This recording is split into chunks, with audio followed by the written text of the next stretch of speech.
Hey guys, I have your day 2 packet here. For your independent reading activity, you're supposed to write a commercial to sell your book, act it out for someone at home, and maybe even get it on video.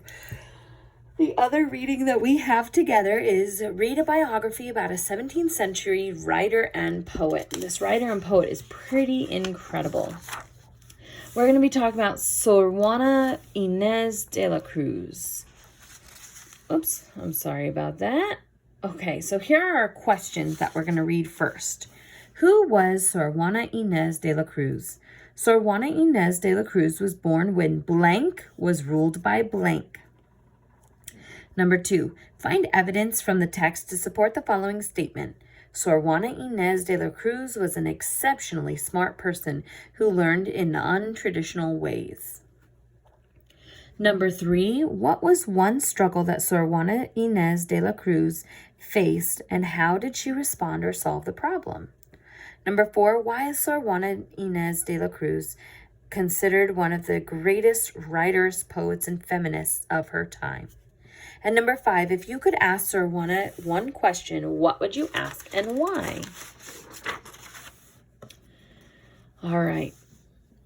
So let me zoom in a little bit. Oh, too far. Hold on. Okay. Who was Sor Juana Inés de la Cruz?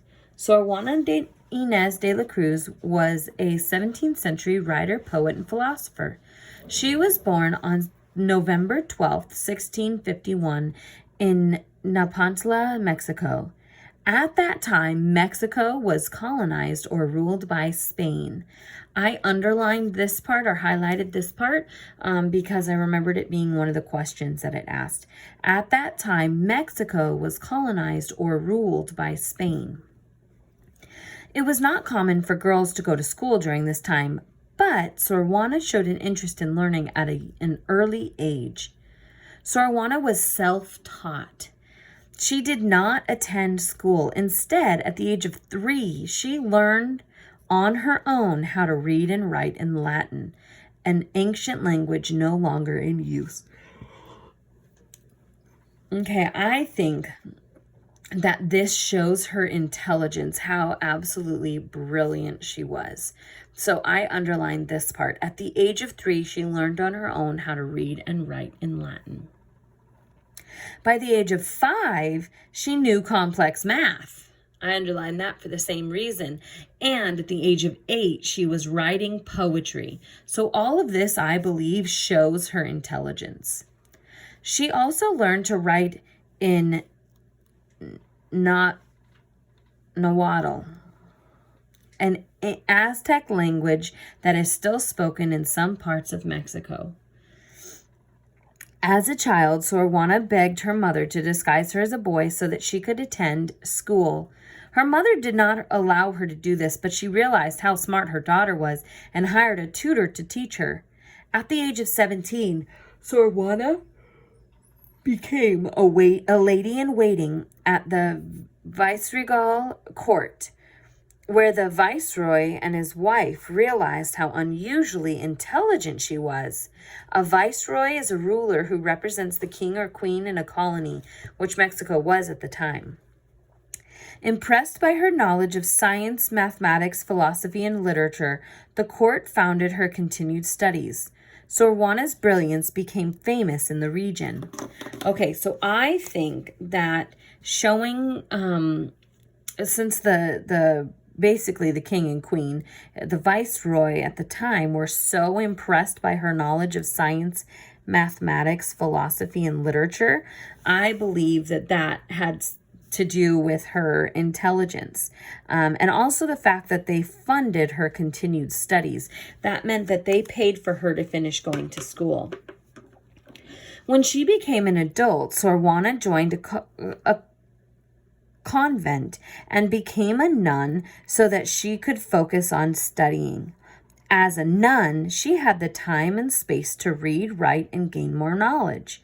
Soon her room became a library full of books, as well as musical instruments and medical tools.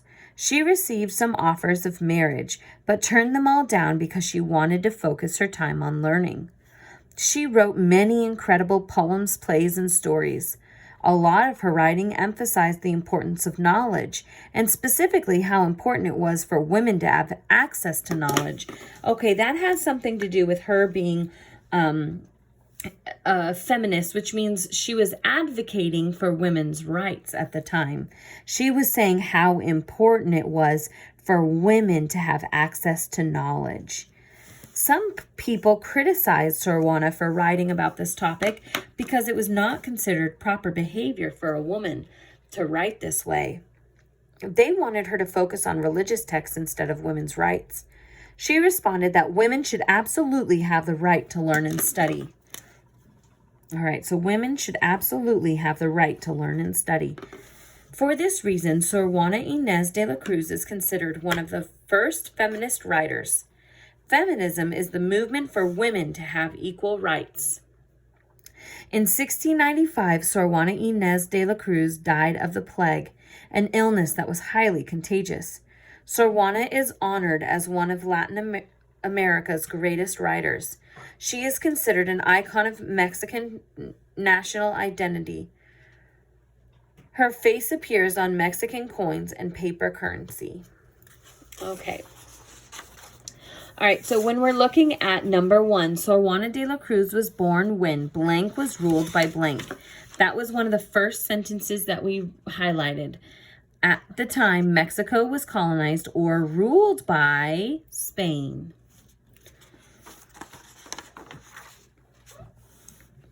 So, Sor Juana Inés de la Cruz was born when Mexico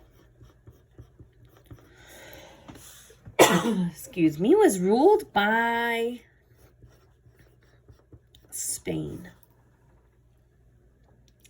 Find evidence from the text to support the following statement. Sor Juana Inés de la Cruz was an exceptionally smart person who learned in untraditional ways. So we highlighted a bunch of things up here that show that she was an exceptionally smart person, that she was able to teach herself how to read and write when she was 3. She knew complex math by the time she was 5. When she was 8, she was writing poetry. She begged her mom to let her go to school, but she wasn't allowed to go to school because she was a girl. So they got her a tutor. And the viceroy at the time was so impressed by her knowledge of science, mathematics, philosophy, and literature that they paid for her to continue going to school. All of those things, you can pick any one of those things to show how exceptionally smart she was. Go ahead and pause if you need to write that down right now. What was one struggle that Sor Juana Inés de la Cruz faced, and how did she respond or solve the problem? So what was a problem that she faced? There were a couple of problems that I can see in here. Her first problem, I believe, had to do with all these things that she had to teach herself. Why did she have to teach herself? She had to teach herself because she wasn't allowed to go to school. And how did she solve that problem? By teaching herself.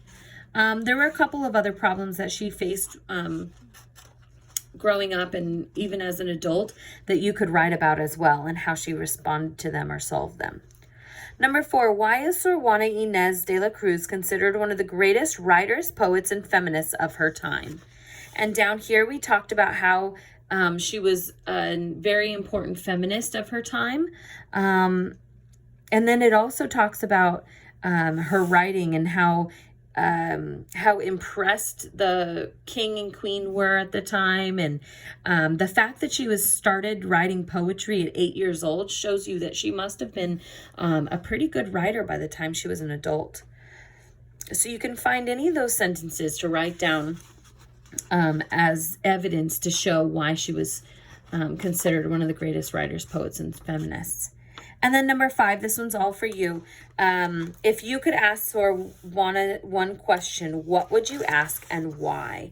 So that is completely up to you. What kind of question would you ask and why would you ask that question? All right, so this was our reading video. I'm going to make a writing grammar video, and then the third video is going to be your math video that you can look at also. All right, bye.